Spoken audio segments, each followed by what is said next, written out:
Coming up on Mountain News this morning, Governor Beshear is recommending a temporary cancellation of church services in response to the coronavirus. And many Kentucky schools are trying to put plans in place to protect the health of students as many get ready to travel for spring break.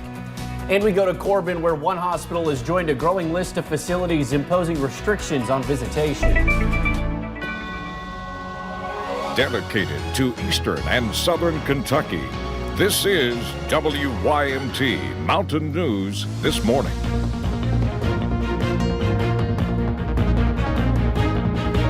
Good morning. It is 4:59. I'm Will Puckett. And I'm Lacey Roberts. Thank you for tuning in to Mountain News This Morning on Thursday, March the 12th. And Lacey, this might be a surprise for some people, but because of restrictions to the SEC tournament and the NCAA tournament, I am going nowhere this March. So I'll be with you all for the foreseeable future. Well, I'm happy about that. I'm sure Thanks a lot for of being people are here. probably happy. But I know a lot of other people aren't happy about that because if you can't be there, they can't be be there. Exactly. One thing to note, we are in a severe weather alert day, so let's bring Brandon in. Brandon, there's a whole lot of news breaking around the country right now, around the world, but here at home, we're going to be in store for some severe weather today. Yes, indeed. Calm for now, but things are going to start to get active as we head deeper into the daytime hours, especially going toward the evening and nighttime hours. So let's take a look at what's going on right now outside the WYMT studios.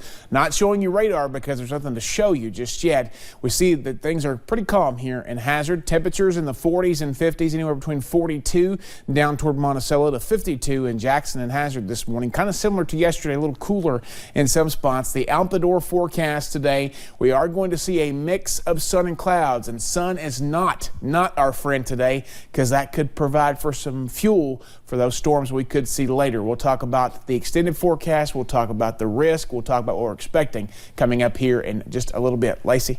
Thank you, Brandon. Now here is important news in Kentucky. 11 people were tested for COVID-19 yesterday, and there are no new cases.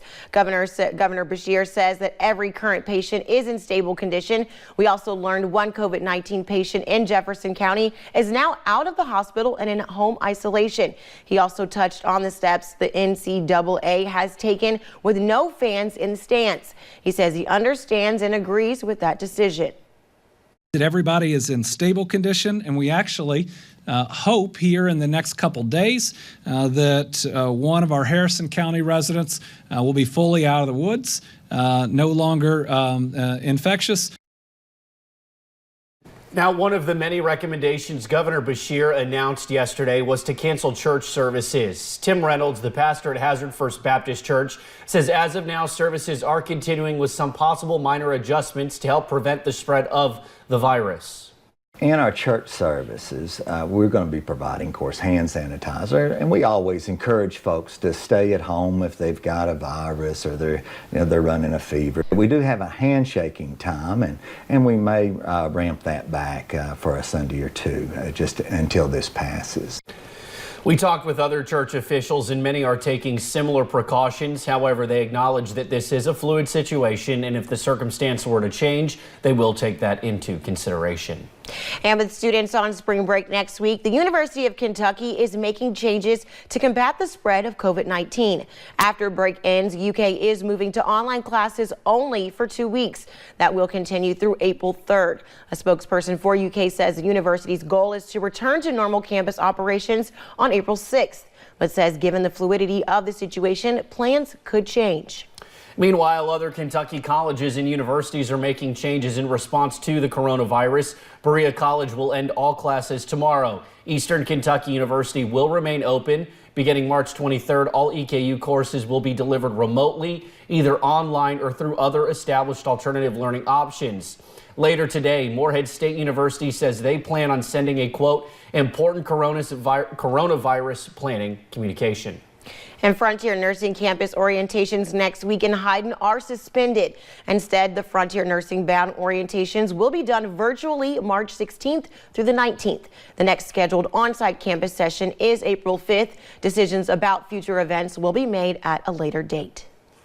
Well, Marshall University is putting plans in place to keep students and faculty safe. All in-person classes will be suspended beginning next week. That will last through April 13th, but could be extended longer.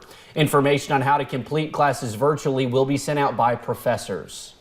And officials with UVA Wise announced Wednesday that they would offer classes online for possibly the rest of the semester due to growing concerns about the virus.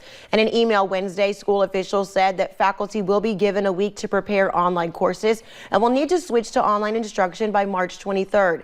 UVA Wise officials will revisit the issue of whether to stay with online courses on April 5th. You can find more details on the school's plan on our website.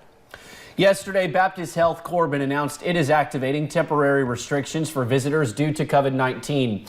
The hospital usually does not have any restrictions, but now the emergency department, as well as all other adult units, will allow only 2 immediate family visitors at a time.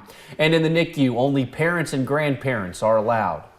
Limiting those number of visitors down, it's really the best for our patients, and we hope everybody understands that and adheres to those guidelines. Hospital officials encourage family not to visit loved ones in the hospital if they are feeling under the weather for the safety of their loved ones, along with other visitors and hospital staff. And some may be unsure if they are doing too much or too little to stay safe. Concerns about the coronavirus grow as a number of cases continue to increase, with questions as to what other practices can be done to stay safe. Now here in Perry County, New Beginning Child Development Center is taking more precautions than normal. Other than washing hands and wiping surfaces, they may now ask parents for more documentation when bringing a sick child back into their care. Fever, we have a policy of 24-hour fever-free before you can come back. Sometimes we need a doctor's statement saying they're not contagious to return back to daycare. Rice also says on their Facebook page they have included items that they sanitize at the center so parents can do the same at home. Well, join us at 7 o'clock tonight for Coronavirus, a community conversation. We will be featuring various health and community leaders about the virus, how it's transmitted, and the impact on the community. And that will be live at 7 right here on WYMT. Well, thank you for getting your day started with us right here on Mountain News this morning. Coming up, we'll show you how officials in Hazard are taking steps to make sure children are safer while in the car. It's calm for now, but I don't think that will be the case all day. I'm tracking the potential for some strong to severe thunderstorms in about 3 minutes.